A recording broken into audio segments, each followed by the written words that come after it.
Hey guys, it's Rosemary. I'm so glad you're joining me for our very first blog video. We relaunched our blog here in July. I'm really excited to dive in because we have a lot of awesome, really actionable information for you. And so I wanted to, when we relaunched this blog, really give you access to it in however way you learn best or whatever way you have access to. Not everybody has time to watch a video, but some people don't love reading and they like to watch a video instead. Some people might be finding this blog post via Instagram stories and they're in their car or they're walking or they're at the gym and they want to listen to it for the audio version. So in this blog post, there is the written form, there is the video form, there is the audio form. So whatever way you want to absorb this information, feel free to do that. And at the bottom, on my blog post itself, on rosemarywatsonproductions.com/blog, you can find the download to this episode. So don't forget about that. We're going to dive into the content now. Here we go. We're going behind the scenes of my goal setting and journaling. Now, while I would not consider myself a natural-born journaler, I would definitely consider myself 110% a natural-born list maker and note taker. I have hordes of spiral notebooks filled with rainbow-colored ink on every subject under the sun. In high school, I prided myself on perfecting multiple versions of my handwriting and taking copious notes in every single class. I definitely learned by listening, writing down a bunch of notes, re-listening, and then editing the notes that I took. Even now as an adult, I'll be driving down the road and listening to a podcast and I'll have to pull over and pull out my iPad and Apple Pencil and take down notes because if I don't do it right then, when inspiration hits me, it's going to be gone forever. And I listen to a lot of valuable content throughout my day. So journaling has been something new for me this year, and it really came out of some specific struggles that I was having in the beginning of this year in my business. A problem that I was facing, and as I'm doing more research with other ideal clients, they're actually facing the same things too, was that I was not finding time to do the things in my business that I wanted to make progress on the goals that I've set. I was busier than ever, I was working really hard, but I wasn't able to sit down and create content for my business. I wasn't able to engage with my audience. I wasn't able to work on new launches or projects that I've been wanting to do because I was so bogged down with the day-to-day busy work of running a business and providing work for clients. Now, when you have clients, of course it's important to deliver on what you promised them. That's how you get paid your money. But at the same time, I didn't set boundaries and I didn't set my calendar based on my priorities. I was filling up every single day just trying to hit deadlines for clients. And instead, I knew that I needed to set focused, dedicated, real time on the things that I wanted to work on to make my business grow. So after some mentorship from a dear friend, I really kind of focused down on personal development. And one of the books that really has changed my life is High Performance Habits by Brendon Burchard. High Performance Habits' main message is the importance of constant reflection in what you're doing in your day-to-day life. I knew that nothing different was going to happen to me unless I took action and made some changes instead of reacting to life as I had been. Throughout the last few months, I've created my own journal and planner to go through these exercises that I learned in his book. And I've really focused my calendar on taking time to assess what I'm doing every day, every week, every month to make sure that I'm getting to where I want to go. I'm definitely not perfect at this, and I'm constantly changing this journal as the seasons of my life change. Whenever my schedule changes, I have to readjust and change my tactics a little bit, but there's no doubt that daily journaling has completely changed my clarity. It has left me so much less frazzled and burnt out than I was at the beginning of the year. So I'm going to walk you through what goal setting and journaling looks like for me and how I start each day with the end in mind. Looking at the big picture, 3-year vision, and skill goals. I first stumbled upon Brendon's work when I was listening to a Rachel Hollis podcast around New Year's Eve. The link to the podcast is below, and the timestamp on that is about 3 minutes and 5 seconds is when you can start listening to get the real value from the episode. She had invited Brendon on to talk about New Year's resolutions and what he does to ring in the new year every single year. What he said was he does not set resolutions to fix problems. Instead, he sets a long-term vision for his life and figures out what skills he needs to perfect to make that happen. Brendon says, in 3 years from now, if I was living my dream life and making my dream difference, what skills would I have that I don't currently do confidently or world class? If you want to tweet this out, you can feel free to hit the button on the blog post and you can click to tweet right on your Twitter account. He explained that the first step is to write down the vision of who you want to be in the next 3 to 5 years. I personally split these into 3 sections. I put in personal, your mission, and your life. All three of these are important, and so I didn't want to dilute them and get them mixed up. I wanted to have clear vision for these main areas. Your personal goals can be about your health, your emotional well-being, any spiritual goals you have, or about your own personal learning. Want to run a marathon? Want to be in the best shape of your life? Want to learn French? Put this vision here. Your mission is the work you do in the world. Since you're probably a business owner, if you're reading that, your mission is going to be your business. If you have a financial goal for your business, you want to grow a larger team, or you want to add on a new offering, go ahead and put those goals here. If you want to expand yourself and maybe become a speaker, write a book, be a podcast host, any of those things, put the vision for your mission in life right here in this section. Your life vision can be anything that you want your life to look like. It could have to do with your family, your home, traveling, what you want holidays to be like, really anything that has to do with you interacting with other people in the world. Now, once those things are really clear, and don't get me wrong, this step takes time. It took me like 2 days to actually know what I wanted my clear vision to be, because for me, I have a lot of external forces that are involved. I have 6 children. I had to think about in 3 years, how old are they all going to be? What grades are they going to be? What are the things that we wanted to accomplish as a family? I have a lot of different things and ideas in my business, so really narrowing them down and saying in 3 years, this is what I want my life to look like. That took some time. So I know that this went by fast in this video, but this step takes time, just so you know.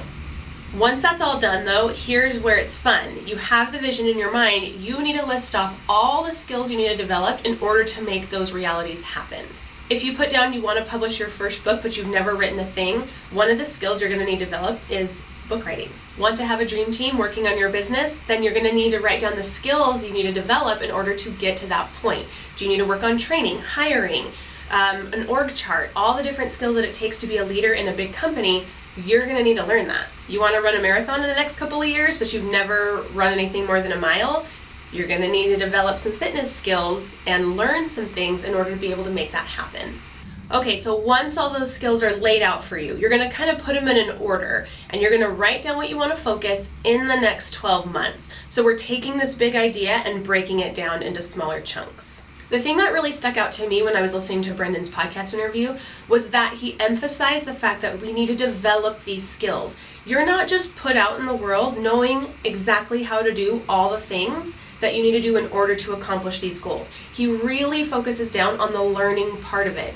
And this, I think, is where I got stuck.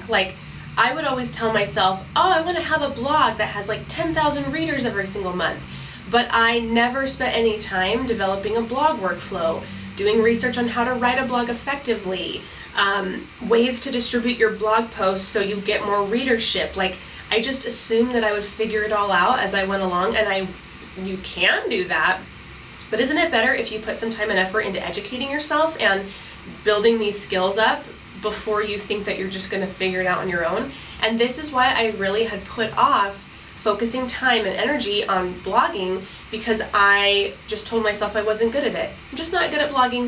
I'm just bad at it.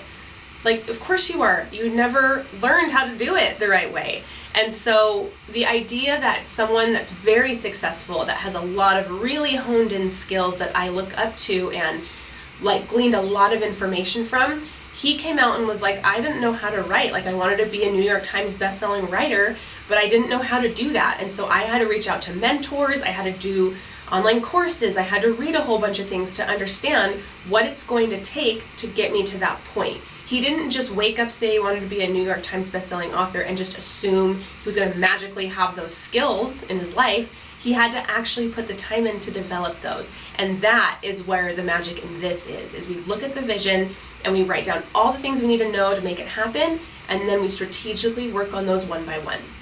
This next quote is one of my favorites. Imagine you have a small pile of rocks, some pebbles, and some sand. Your objective is to get them all to fit in a glass jar. If you put the sand in first, then the pebbles, the rocks don't fit. However, if you put the rocks in first and then the pebbles, which filter down between the rocks, and finally the sand, which filters down between the rocks and the pebbles, it all fits in the same size jar. The jar represents all the time you have in a day. The rocks represent the important things you must get done.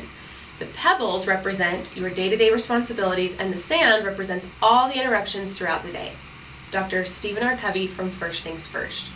choose your quarterly rocks. Now that you've listed off all the skills that you need to learn, it's time to prioritize and pick which ones you're going to focus on in the next 3 months. By taking a big skill and breaking it down to manageable chunks to work on in a 90-day period, you eliminate overwhelm and make way more progress on that one thing before you bounce around to anything else. Now, I first learned about this idea of quarterly rocks in a book called What the Heck is EOS by Gino Wickman. Now, that is really focused on businesses and creating an operating system for your business, but it was really applicable, so I wanted to include it here in this blog post, because the idea of, okay, in the next year, I really want to become world-class at writing a blog. What can I do then in the next 3 months to get me to that end result? I took that idea and broke it down in the next 90 days.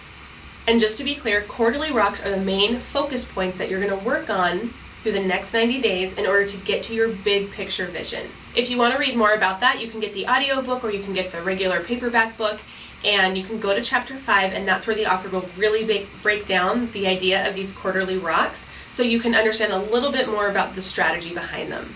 So the rocks that you write down for the next 90 days, really commit to those, and any other ideas that come up that are going to be big skills that you need to learn, put them on a list for the next 90 days. Don't just all of a sudden read a new blog post. I'm talking to myself because I do this all the time. Don't just come up with this brilliant new idea for a skill that you need to develop, and then instead of staying consistent with your blog post writing education, you jump over to something else. No, we're going to focus the next 90 days on that one skill. I'm not really focusing only on blog writing for the next 90 days. Remember, I wrote down personal vision, mission vision, and life vision. So if there's different skills for those different visions, I will work on multiple skills at a time in that quarter. But I try not to put more than 3 rocks down because that can get overwhelming. And always be sure to list a specific outcome so you know that you succeeded in getting those rocks done. Just saying I want to be a better blog writer isn't going to cut it. Saying I want to publish 13 blog posts in the next 90 days that all have a readership of 1,000 people in a month, that is a very measurable, manageable goal for the next 90 days.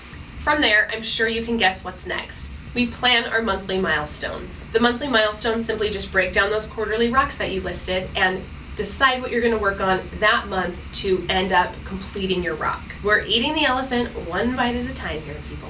The thing to start with on this page of the planner is to list off all the other things happening in your life that you have to work around. Any dates that you need to be cognizant of, any big projects that you have launching, any deadlines, due dates, all those things need to go on there first so you know what you can work on to get progress on your rocks. We don't want to forget any of our other commitments as we're working on these milestones. There's also a space down below to write down your 12-month focus and your big picture vision, because we always want to keep top of mind what we're working towards. Sometimes we can think to ourselves, oh, I want to learn this and I want to do that, but why?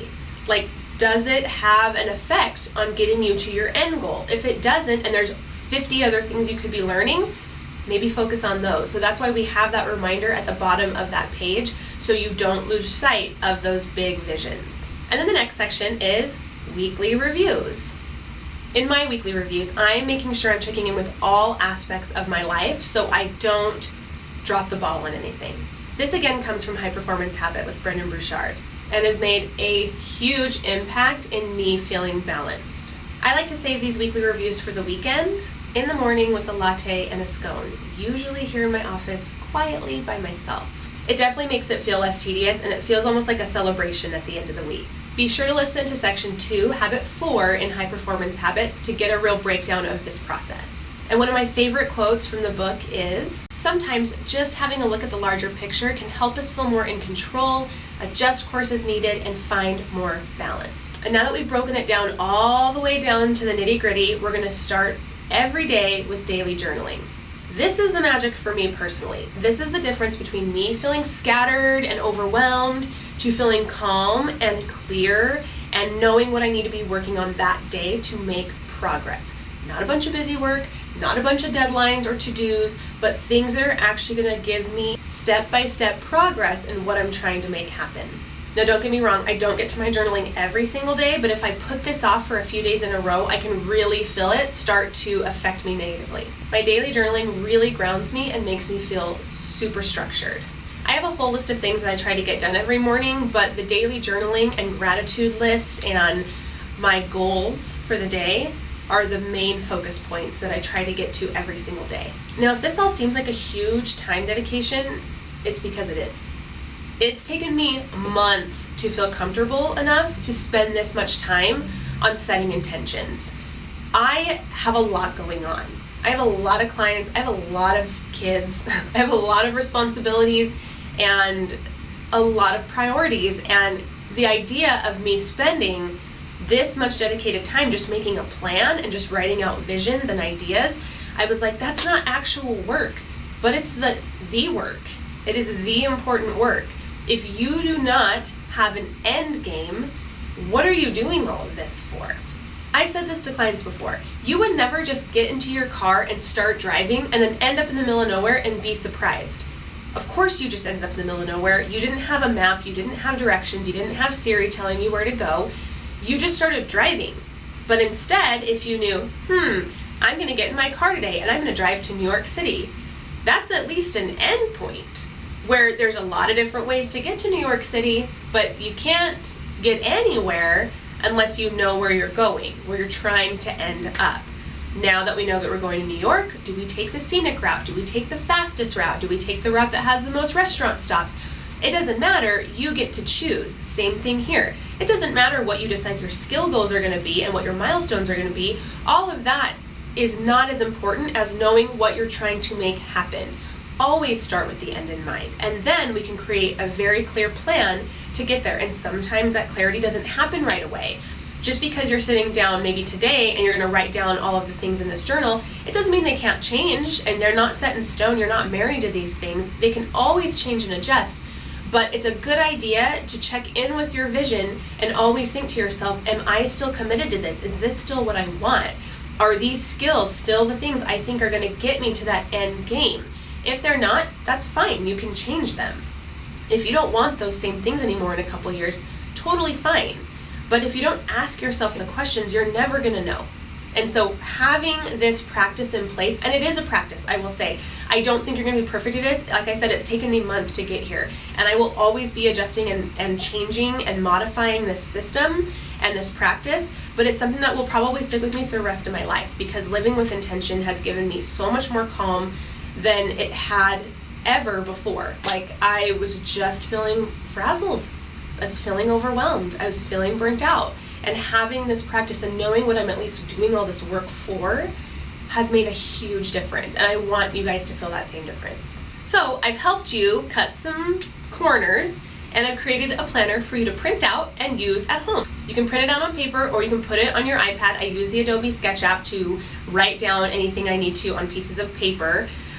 So it's easy to do that too if you want, but you can print as many copies as you want. Scribble away. You can mess up. You cannot mess this up, really. You just keep working at it. You keep adjusting it. You keep refining it. And you keep dedicating time, little by little, to sit down and make a vision for your life. So on the blog post itself, it's Rosemary Watson Productions /goal setting 2019. And you can find the download button. You go ahead and just download it. You'll put in your email and it'll be sent to your inbox. Now, you have to make sure that you put the right email in. Now, you might have to add me as a preferred sender if you have Gmail, because sometimes it will end up in your spam. So just make sure when you're opting in, you are checking all the boxes and you are getting that sent to your inbox. But if you have any questions, you can always feel free to email us at support@rosemarywatsonproductions.com. Also, once you've had the chance to read or listen to this episode, I would love to hear your thoughts. There's a comment box at the bottom of this blog post. Let me know what you thought. Let me know if you have any questions, feedback, insights. I would love to hear from you. And of course, if you think that this would help anyone in your audience, there's shareable buttons on the blog post. You can share on Pinterest, Facebook, Twitter, LinkedIn, and anywhere else. You can also feel free to grab any of the images in the blog post, tap and hold the images on your phone to save it to your camera roll. Feel free to upload those images to Instagram and send people on their way to this post. Thanks so much for joining me today. I'm so glad you joined me for this very first blog post of this new blog launch that I had. I cannot wait to hear from you and share more insights to help you build a business that you love to create a life that you love.